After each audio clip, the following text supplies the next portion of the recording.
The giant cowboy locked the office door, pushed a promissory note toward Laura Mitchell, and said, "Teach me to read this before the man I trusted takes my crossing." Laura had come to Harper Creek Ranch expecting a teaching job. Instead, David Harper sat across from her with a worn primer beside his coffee and a debt paper bearing his own signature. Outside, wagon wheels rattled toward Cottonwood Crossing. Laura read one clause, then looked up. "Did you know you signed away rights to that road?" David's face went still. "That isn't what Sloan told me," it said. "Would you stay and teach him, or pack your bag before sundown?" By the time Laura Mitchell reached Harper Creek Ranch, the September sun had dropped behind the Sangre de Cristo peaks, and the road behind her had turned the color of old copper. The freight wagon stopped beside a weathered gate. Beyond it lay cattle pasture, cottonwoods along a narrow creek, 3 barns, and a long stone and timber house facing west. Laura climbed down with one valise and a leather document case. Peter Walsh met her at the gate. He was a lean man nearing 50, gray showing beneath his hat. "Miss Mitchell?" "Yes." His eyes settled briefly on the document case. "Mr. Harper said you'd be coming." Laura looked toward the house. "Where are the children?" Peter rubbed his jaw. Before he could answer, a young ranch hand carrying a grain sack passed behind him. "Ain't any." Peter turned sharply. The hand stopped. Laura did not. "I was hired as a private teacher." The young man shifted the sack higher. Big Harpers had teachers before. None stayed long. "Tom." That one word from Peter sent him toward the barn. Laura watched him go. "Why didn't they stay?" Peter picked up her valise. "You'll have to ask Mr. Harper." The answer followed her into the house. Her room was clean but plain. Iron bedstead, washstand, wool blanket, pitcher, and a small stove with a cracked iron door. No toys downstairs, no slates, no small boots beside the entrance. Nothing that suggested children lived there. Near sundown, Laura heard horses. She went to the window. Several riders entered the yard with dust on their coats. The last man dismounted from a dark bay. Laura understood the nickname immediately. David Harper was not impossibly large, but at 6'7" he stood well above every man around him. Years of ranch work had given him thick shoulders and heavy hands. When he ducked beneath the stable doorway, the building itself seemed poorly measured. A metal bucket suddenly toppled. A young horse jerked backward, eyes wide, rope snapping tight. One hand jumped toward it. David stopped him. "Leave him." He approached slowly. No jerking the rope, no raised hand. He simply stood near the horse and spoke so quietly Laura could not hear the words. The animal's breathing eased. David rubbed its neck once and handed the rope back. Then he looked toward the house, straight at Laura's window. She stepped away. The next morning, Peter directed her to the ranch office. David was already inside. "Morning, Miss Mitchell." "Mr. Harper." He closed the door and turned the key. Laura's eyes followed the movement. David noticed. "Some things said in this room stay in this room. That depends on what they are." Something changed in his expression. Not offense, appraisal. He crossed to the desk and placed 3 things before her. A worn school primer, a newspaper, and the letter offering her employment. Laura waited. David remained standing. "There aren't any children, I gathered that. I'm the one needs teaching." For the first time since arriving, Laura had no ready answer. David pulled out the chair opposite her. His knees nearly touched the desk when he sat. "I know numbers, brands, names I've seen enough times. I can make out some words." He tapped the newspaper. "But I can't read that." Then the letter. Or that. His jaw tightened. "I had a man write the letter for me." Laura looked at the primer. Its corners were worn. "How long have you been trying?" "Long enough to know trying alone ain't working." "Why now?" David looked toward the locked door. "Because men extend credit to David Harper." They shake his hand. They let him sign notes. He paused. If they find out Big Harper can't tell one paragraph from another, they'll smell blood before spring. Laura opened her document case. Then we settle something first. His eyebrows lifted. My wages are paid every Saturday, all right? I take outside work if I find it. A longer pause. All right. And I will not sit here reading papers to you while you stare at the wall. If my job is to teach you, you look at every word yourself. David leaned back. You always give orders this quick? When somebody hires me for one job and waits until I arrive to tell me it's another. His mouth moved slightly, not quite a smile, fair enough. Laura opened the primer, then closed it again. She took a clean sheet of paper. Cattle freight interest, due. David looked at the words as if they were tools laid out in unfamiliar order. Laura pointed to the first. You know that one. Cattle, the next. Freight. He stumbled over interest. She made him try again. By late morning, a cold cup of coffee sat untouched beside his elbow. Laura noticed something then. David did not complain. Each mistake made his face harder, but he went back to the beginning every time. Near noon, she opened a stack of business papers. One bore the letterhead of Sloan Freight and Cattle Supply. Laura read the first lines silently, then she stopped. Mr. Harper, look here. She turned the document toward him and touched one line. David leaned close. His finger moved beneath the print. December, he swallowed. 10, yes, December 10th. A trace of satisfaction appeared in his face. It vanished when Laura continued reading. The note secured an outstanding balance owed to Sloan Freight. If the stated amount remained unpaid on December 10th, the creditor could seek enforcement against Harper Creek's use and control of Cottonwood Crossing. Laura read the clause again. David did not interrupt. Outside, a hammer struck somewhere near the barn. Once, twice, then nothing. How important is Cottonwood Crossing? She asked. David kept staring at the paper. Freight wagons use it when Pine Notch gets bad. My cattle use the lower water there. Lose control of that crossing. And Sloan can put his wagons through whenever he pleases. You signed this? Yes. Did you know this clause was in it? David's thumb rested beside his own signature. For several seconds he said nothing. Then he raised his eyes to Laura. That isn't what Sloan told me, it said. Laura held his gaze for a moment, then looked back down at the note.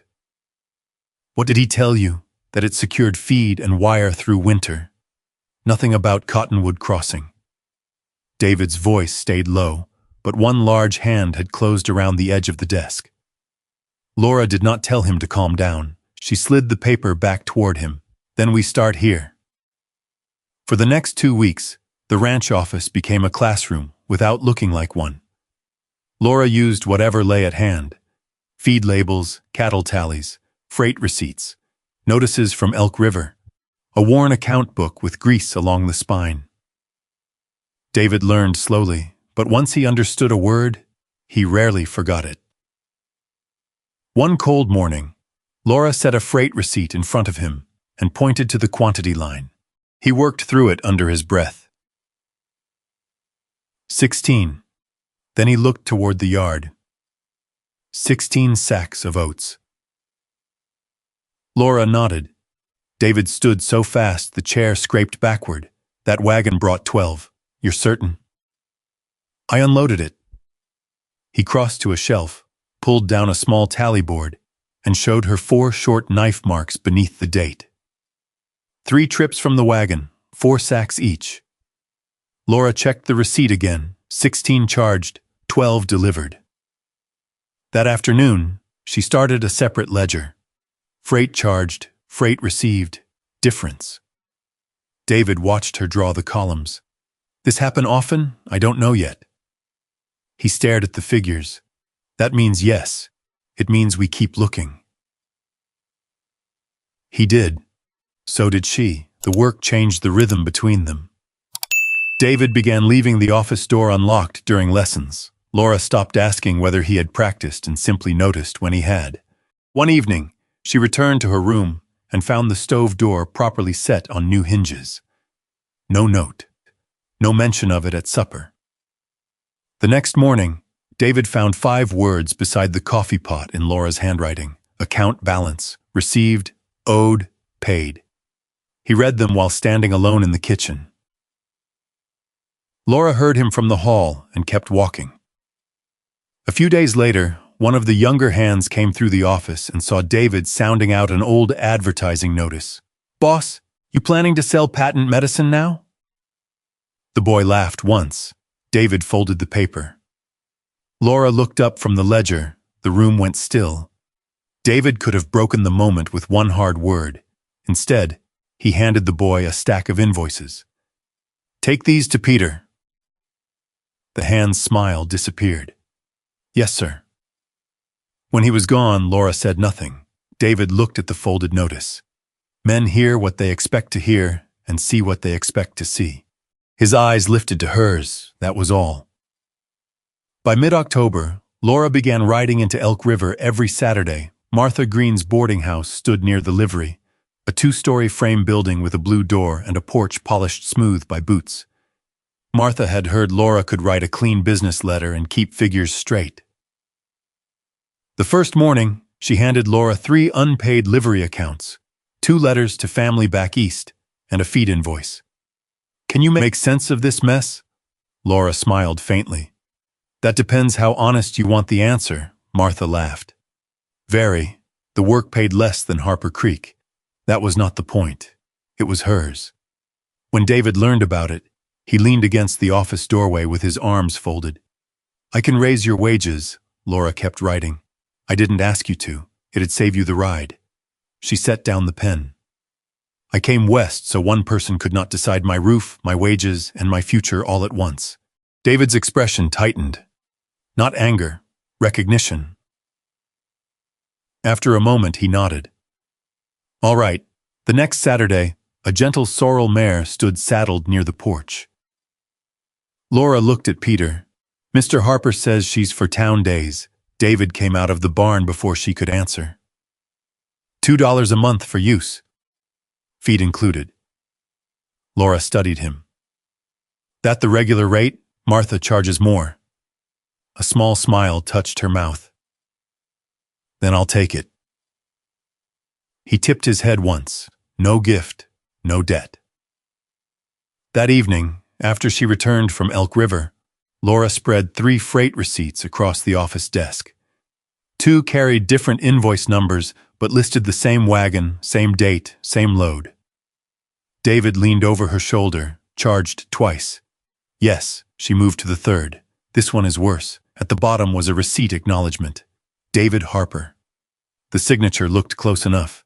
David sat down. Laura watched him carefully.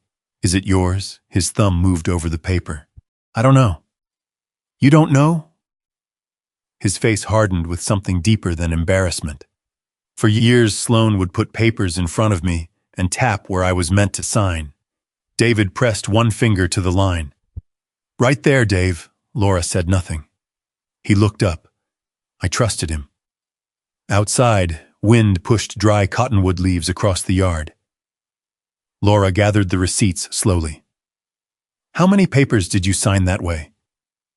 David's eyes stayed on the one bearing his name. "I don't know that either." Laura folded the receipt once and slid it beneath the others. Then we stopped guessing. The next Saturday, she rode into Elk River before breakfast. Martha Green let her use a corner table near the boarding house window. By noon, Laura had compared livery entries, wagon arrivals, and 2 supply invoices against the dates in Sloan's books. Nothing proved fraud yet, but the numbers did not sit straight. From there, she went to the county recorder's office. The room smelled of dust, wool coats, and old paper. A deputy clerk brought out property filings and recorded liens, while Laura copied dates into her notebook. Back at Harper Creek, David waited in the office with the promissory note open before him. He pointed to a line. "Penalty?" Laura nodded. And this enforcement. He sounded it out twice, then again. When he understood the sentence, his face changed. I'm riding into town. Laura looked up. For what? To ask Sloan what game he's playing. She placed the 2 suspicious receipts in front of him. With this? He stared at them. You want to win an argument tonight, she said, or keep Cottonwood Crossing in December? David's jaw tightened. For a few seconds, she thought he might walk out anyway. Instead, he unbuckled his gun belt. He laid it on the desk, then sat back down. Read me the next line. Laura did not smile. Read it yourself. Late in October, rain turned the ranch road dark and slick. Lessons moved into the evenings, after cattle work and supper. One night, David finally managed a full paragraph from a freight notice without Laura supplying a word. He leaned back, tired and almost disbelieving. That one made sense. It did. He reached for the paper and noticed a streak of ink on Laura's finger. Without thinking, he touched her hand. His thumb brushed the stain. Neither of them moved. The lamp flame gave a small pop. David's eyes dropped to her mouth. Laura's breath caught, but she held his gaze. When he leaned closer, she put one hand against his chest. Not hard, just enough. I still take wages from you. David stopped. And I still sleep under your roof. A long silence passed. Then he stepped back. You're right. No protest, no wounded pride. Just that. Laura looked at him differently after that. 2 nights later, she told him why. My father trusted a man once. David stayed quiet. He signed as guarantor on a freight wagon note. The man left Kansas before the first winter payment came due. She folded a scrap of paper between her fingers. We lost the horses, then the wagon, then nearly everything else. David's eyes lowered to the promissory note between them. So that's why you hate those words. What words? Trust me. Laura gave a dry little laugh. On paper, they don't mean much. The next afternoon, Peter Walsh found her behind the barn checking delivery marks on a stack of feed sacks. You ever wonder why folks call him dangerous? Laura looked toward the corral, where David was repairing a gate. Peter told her about Pine Notch. 6 years earlier, a drover had pulled a knife on a stable boy during an argument. David stepped between them and threw the man down. The drover struck his head against a wagon hub and spent weeks recovering. By the time the story reached Elk River, Peter said, Dave had near beaten him dead for looking cross. Why didn't he correct it? Peter rubbed his chin.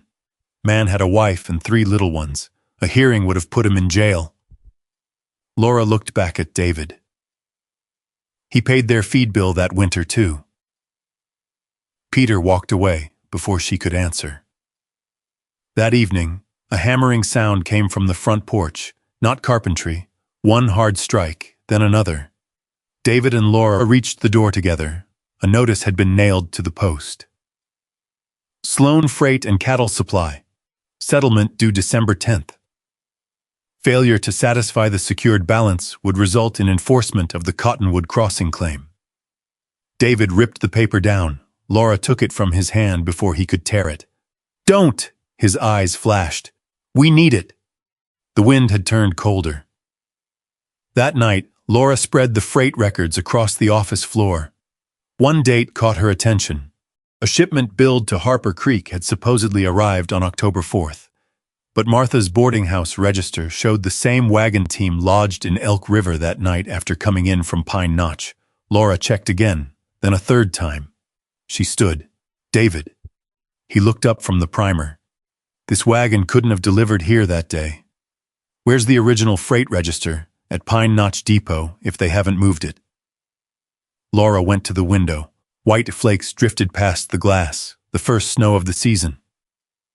Behind her, David closed the primer. Neither of them said what they were both thinking. The proof they needed was now on the other side of the ridge. By morning, the snow had thickened. Notch Road climbed north through timber before cutting across an exposed shelf above the valley. In good weather, a rider could make the depot and return in a long day. In freezing wind, the same road became something else. Laura stood in the ranch office while David pulled on a heavy canvas coat. "You can wait until it clears. The hearing won't. The ridge will still be there tomorrow. So will Sloan." He checked the buckle on one glove. Laura stepped closer. "Do you need the original register?" he asked. She hesitated. "Yes. Will a copy do?" "No." David nodded once. That ended it. Before leaving, he handed Peter the key to the deed box. Laura saw the exchange. She did not like it. David looked at her before mounting. "I'll be back." She wanted to tell him not to make promises he could not control. Instead, she said, "Bring the book back dry." A corner of his mouth moved, then he rode north. He did not return that night. By dawn, snow had covered the lower fence rails. Laura worked. Martha came from Elk River in a closed wagon with 2 old boarding house ledgers under her coat. Peter brought in a pair of teamsters who had hauled Sloan freight through the valley that fall. Laura took their statements one at a time. Dates, loads, stops, who signed, who unloaded. She wrote until her fingers cramped. By afternoon, she had separated the debt into 2 columns. Legitimate charges, questionable charges. The difference was large enough to matter. Still no David. That night, wind rattled the office windows. Laura opened the primer to look for a folded receipt she remembered David tucking inside. Several loose sheets fell out. Practice pages, words written over and over. Balance received, interest. Then a line in David's uneven hand. "Ask what it means before you sign." Laura sat very still. The coffee beside her went cold. She traced nothing, touched nothing. She only read it again. The next morning, Peter came in before sunrise. No sign. Laura closed the ledger. "Send 2 men toward the lower trail." "Already did." She nodded. That was all. Near midday, hoofbeats sounded beyond the cottonwoods. Not fast, uneven. Laura reached the porch before anyone called out, but his horse came through the trees with its head low. David sagged in the saddle. Peter ran first. Laura was right behind him. David tried to dismount and nearly fell. His left shoulder hung stiff beneath the coat, but one arm was wrapped tightly around a canvas bundle. "The register," he said. His voice was rough from cold. Laura took the bundle dry. Inside the house, Peter got him near the stove while Laura opened the book. She found October 4th, then October 11th. 2 shipments charged to Harper Creek were recorded elsewhere. The proof was there. Laura closed the register. The room. David was watching her. "Enough, S." Only then did he let his head fall back against the chair. Later, when Peter left to see to the horse, Laura cleaned the scrape along David's shoulder. He had gone down on ice above the line shack and walked the horse for nearly a mile before remounting. "Hold still. I am. You're not." His hand closed around the chair arm. Laura eased the cloth beneath the torn edge of his shirt. David drew a breath. Their eyes met. Neither looked away. The room seemed smaller than it had an hour before. David lifted one hand to her face, slowly enough for her to stop him. She didn't. His thumb rested near her cheek, then he kissed her. Not hard, not hurried. Laura answered before she had time to think better of it. For one brief moment, there was no Sloan, no debt, no storm, only warmth and the sound of the stove ticking as iron cooled. When they parted, David kept his forehead near hers. "When this is over," he said quietly, "you won't ever have to leave this place." Laura went still. David saw it too late. She stepped back. "What? I meant you'd have a place here. That's exactly what I heard." His face changed. "Laura, You still think safety means giving me somewhere I can't lose. I was trying to say, I know, that was worse. By evening, she had packed her valise. Peter stood near the porch but did not interfere. David waited by the hitching rail. Laura tied the valise behind the saddle herself. He could have stopped her with one sentence. He did not. Snow had begun falling again, soft this time. Laura put one boot in the stirrup. David said, "Martha has a room ready." "Yes." He looked at her for a long moment, then stepped back from the mare. Laura rode toward Elk River without turning around. David remained beside the rail until the cottonwoods hid her from view. 3 days later, the county office was crowded before 10 in the morning. Ranchers stood along the wall in heavy coats. 2 teamsters waited near the stove. Martha Green sat beside Laura with a ledger across her lap. Raymond Sloan arrived last. He removed his gloves slowly and placed a leather folio on the recorder's table. "Mr. Harper owes the balance stated in the note," he said. "The deadline has passed. I'm asking enforcement against Cottonwood Crossing." Laura stood across from him. Not beside David, she laid out the records one by one: duplicate invoices, receiving marks, boarding house entries, the Pine Notch register. Then she said, "Mr. Harper does owe money." Sloan smiled. David looked at her once. She continued, "He does not owe what you say he owes." The smile faded. Laura walked the deputy recorder through the dates. One wagon charged to Harper Creek had been lodged in Elk River that same night. Another shipment appeared in Sloan's account, but not in the Pine Notch register. 2 invoices billed the same freight run under different numbers. The room grew quieter with every page. Sloan finally pulled out the promissory note. "None of that changes what he signed." He turned toward David. "You remember the terms?" David held out his hand. "Give it here." Sloan hesitated, then passed him the note. David looked down. The words were small, dense. His lips moved once before sound came. He read the clause slowly. He stumbled over enforcement, stopped, started again. No one helped him. Laura kept her hands folded. When he finished, David laid the paper flat. "I signed it." Sloan's shoulders eased. David continued, "So I'll pay what I truly owe." He tapped Laura's figures. "Not freight that never came." The deputy recorder examined the totals again. Without the disputed charges, the balance Sloan had used to trigger the Cottonwood claim no longer stood. The crossing remained with Harper Creek. David still owed a legitimate debt. He paid it by agreeing to sell a northern grazing parcel before winter deepened. It cost him. That mattered. There was no miracle in the room, only corrected figures. Afterward, Laura returned to Martha's boarding house. David did not follow. 2 days later, Peter brought word that David wanted her at the county office. She found him there with a survey map spread across the desk. The meadow beside Cottonwood Crossing was marked in pencil. David slid a folded lease toward her. "I thought you might use it for your own place." Laura read the terms: fair rent, long duration, road access, water. Everything she had wanted. She looked up. David was watching her face, not the paper. Slowly, he reached across and took the lease back. "What are you doing?" He tore it once, then again. Laura stared at him. David placed the pieces on the desk. "If I lease it to you, do I still decide whether you stay?" He handed the survey to the deputy recorder. "Put it up for public sale." The clerk blinked. "You're certain?" David looked at Laura. Then he stepped away. "You buy it if you want it, or don't." His voice dropped. "But it won't be mine to hold over you." For the first time, Laura had no argument ready. Spring came late to Elk River Valley. By April, snow remained only in the shaded cuts above Pine Notch.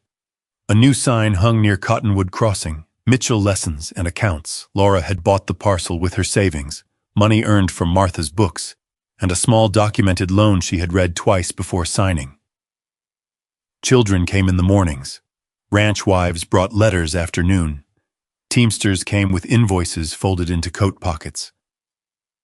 One afternoon, David appeared at the door carrying a freight contract. Laura looked at him over her spectacles. "Problem? Don't think so." He set it down. Every interest figure was marked, every delivery date checked, every penalty clause underlined. Laura read it through. No mistakes. David exhaled. Good. She turned the final page. On the back, in uneven but careful handwriting, were 7 words. Laura Mitchell, may I court you properly? Laura looked through the window. Her own sign moved slightly in the spring wind. Then she looked back at David. The man who had once offered her wages, shelter, and land had given up every one of those advantages before asking for anything in return. She picked up a pencil. Under his question, she wrote one word. Yes, David read it himself. Months later, after the last student left and the account books were closed, he came again. No deed, no contract, no promise of property, only a plain ring in his palm, and a question he asked without looking away. Laura had her own work, her own income, her own name on the door, and every road out of Elk River was still open to her. So when she answered him, there was nothing in the word but choice. Yes, David smiled, small at first, then enough to change his whole face. He had learned to read to save a ranch. What stayed with him was harder. A person could not be kept like land. Laura had learned something too. Standing alone was not the same as being free. Sometimes freedom was knowing you could leave and choosing, with both eyes open, to stay. That was what Laura and David finally understood. He had spent years believing strength meant never admitting what he could not do. She had spent years making certain no one could ever hold her future in their hands. Neither of them was entirely wrong. Life had given them reasons to become careful, but love asked something different. David had to learn that loving Laura did not give him the right to secure her place beside him. Laura had to discover that accepting another person's love did not erase the independence she had fought so hard to build. By spring, the most important words in Elk River Valley were not written on David's ranch deed or Sloan's promissory note. They were written beneath a simple question. Yes, not because Laura needed a roof, not because David could offer her land, not because either of them was afraid of being alone. She could leave, he knew it, and she stayed. Maybe that is the kind of love worth remembering, the kind that does not close the gate behind you, but leaves it open and trusts you to come back. If you were Laura, could you have trusted David enough to choose him after everything? Tell us in the comments, and if stories about wounded hearts, quiet courage, and second chances beneath the wide western sky mean something to you, subscribe and ride with us a little farther. There are still many roads ahead, and more stories waiting beyond the next ridge.